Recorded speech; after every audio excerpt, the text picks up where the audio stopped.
Hello everyone, welcome in Prabhakar MBBS. Today's topic is hemostasis.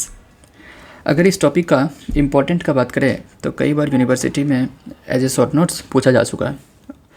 अगर अपन इस topic पे चले तो हीमोस्टेसिस को ब्रेक करते हैं तो दो वर्ड जनरेट होगा। एक तो हो जाएगा आपका हीमो, एक हो जाएगा आपका एस्टेसिस। एस्टेसिस का मतलब ये होता है स्टॉपेज, रोक देना। मतलब हीमो का मतलब ब्लीडिंग को रोकना। किस तरीक़ा से ब्लीडिंग रोकता है इस चीज़ को अपनी फर्दर इस टॉपिक में डिस्कस करेंगे। हीमोस्टेसिस का मतलब होता है अरेस्ट या स्टॉपेज ऑफ ब्लीडिंग का अरेस्ट हो जाना या स्टॉपेज हो जाना। यह जो ब्लीडिंग का स्टॉपेज होता है, अरेस्ट होता है, ये 3 स्टेज में होता है। एक तो आपका हो गया वेसोकॉन्स्ट्रिक्शंस, दूसरा हो जाएगा प्लेटलेट प्लग फॉर्मेशन और तीसरा हो जाएगा कोगुलेशंस ऑफ ब्लड। पहला क्या हो जाएगा वेसोकॉन्स्ट्रिक्शन, दूसरा हो जाएगा प्लेटलेट प्लग फॉर्मेशंस, तीसरा क्या हो जाएगा कोगुलेशंस ऑफ ब्लड। ये 3 स्टेज क्या करता है, ब्लीडिंग को स्टॉपेज करता है। इस प्रोसेस को ये 3 स्टेज मिलकर क्या बनाता है आपका हीमोस्टेसिस। हीमोस्टेसिस के लिए जो फर्दर फिनोमेना है उसको अपन डिस्कस करते हैं। सपोज डेट मान लेते हैं कि ब्लड वेसल्स का इंजरी हुआ, ब्लड वेसल्स में इंजरी हुआ, उससे क्या हो जाएगा, जो ब्लड वेसल्स में एंडोथेलियम प्रेजेंट है उसका क्या हो जाएगा, डैमेज होगा, एंडोथेलियम का डैमेज होगा। इसका मतलब जैसे ही एंडोथेलियम डैमेज हुआ तो एंडोथेलियम में जो ब्लड वेसल्स में जो कोलेजन है उस कोलेजन का एक्सपोजर हो जाएगा। क्या हो जाएगा, एक्सपोजर हो जाएगा। और एक फैक्टर आता है that is called von Willebrand factor.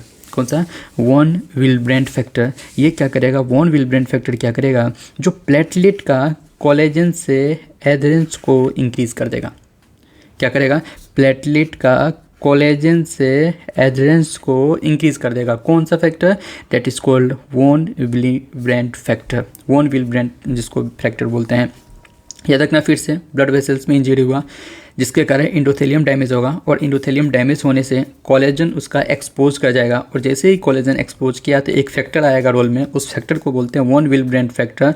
यह वॉन विल्ब्रेंट फैक्टर क्या करेगा, कोलेजन को प्लेटलेट से एडहेरेंस करने में एक्सेलरेट कर देता है, मतलब इंक्रीज़ कर देगा। एडहेरेंस क्या करता है, पावर को इंक्रीज़ कर देता है। कौन सा, वॉन विल्ब्रेंट फैक्टर जिसको बोलते हैं। जैसे प्लेटलेट और कोलेजन के बीच में क्लोजनेस बढ़ा, मतलब एडहेरेंस बढ़ा, तो वह क्या कर देगा, प्लेटलेट का एक्टिवेशंस को इंक्रीज़ कर देगा। क्या करेगा, प्लेटलेट के एक्टिवेशंस को क्या कर देगा, इंक्रीज़ कर देगा। फिर फर्दर 3 प्रोसेस होता है, 3 स्टेज होता है जिसको हम लोग डिस्कस कर चुके हैं। स्टेज नंबर 1 में क्या हो जाएगा, सेरोटोनिन का क्या हो जाएगा, सिक्रीशन होगा। किसका सिक्रीशन होता है, सेरोटोनिन का सिक्रीशन होगा। तो क्या हो जाएगा, जैसे ही सेरोटोनिन का सिक्रीशन हुआ तो यह क्या करेगा, ब्लड वेसल्स का कॉन्स्ट्रिक्ट करेगा। मतलब किस चीज़ के लिए रिस्पॉन्सिबल होगा, वेसो कॉन्स्ट्रिक्शन कराएगा। और यह आपका क्या हो गया, फर्स्ट स्टेज हो गया। अब आते हैं सेकेंड स्टेज पे। सेकेंड स्टेज पढ़ने से पहले फिर से अपन डिस्कस करते हैं।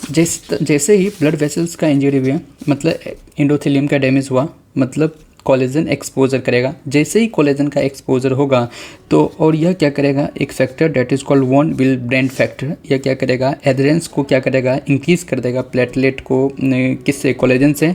जैसे ही एडहेरेंस इंक्रीज हुआ तो एक फैक्टर क्या करता है, यह फैक्टर एडीपी और थ्रोम्बेक्सिन A2 का सिक्रीशन करता है। किसका सिक्रीशन करता है, एडीपी और थ्रोम्बेक्सिन A2 का सिक्रीशन करेगा। एडीपी बोले तो एडेनोसिन डाइफॉस्फेट, ये क्या करेगा, एडेनोसिन डाइफॉस्फेट और थ्रोम्बेक्सिन A2 का सिक्रीशन करेगा। और किसके प्रेजेंट में, प्लेटलेट एग्रीगेटिंग फैक्टर। या प्लेटलेट एग्रीगेटिंग फैक्टर नाम से पता चल रहा है, यह क्या करेगा, प्लेटलेट को एग्रीगेट करेगा। मतलब एग्रीगेशंस ऑफ प्लेटलेट करेगा, एक जगह पूरा प्लेटलेट्स को लाएगा। और जैसे ही प्लेटलेट एक जगह पे आएगा तो एक प्लग का फॉर्मेशन हो जाएगा। किस चीज़ का प्लग, प्लेटलेट का प्लग का फॉर्मेशन हो जाएगा। मतलब प्लेटलेट प्लग फॉर्मेशन हो गया। जैसे ही प्लेटलेट प्लग का फॉर्मेशन हुआ, इस स्टेज में क्या हो जाएगा, प्लेटलेट, मान लो इंजरी हुई, ब्लड वेसल्स हुआ, ब्लीडिंग स्टार्ट होगा तो वहाँ पे प्लेटलेट इकट्ठा हो जाएगा, एक प्लग बना लेगा। तो उससे क्या हो जाएगा, यह जो प्लग होता है एक लूज टेम्पररी प्लेटलेट प्लग होता है, परमानेंट नहीं होगा, लूज टेम्पररी प्लेटलेट प्लग होगा। और यहाँ पे टेम्पररी हीमोस्टेटिक प्लग का फॉर्मेशन कर लेता है, जिसके कारण क्या हो जाएगा, जैसे ही प्लग बन गया, जो ब्लड वेसल्स रप्चर हुआ उससे जो ब्लड का लॉस है वह प्रिवेंट हो जाएगा, ब्लड का लॉस प्रिवेंट हो जाएगा। इस स्टेज को अपन क्या बोलते हैं, सेकेंड स्टेज बोलते हैं।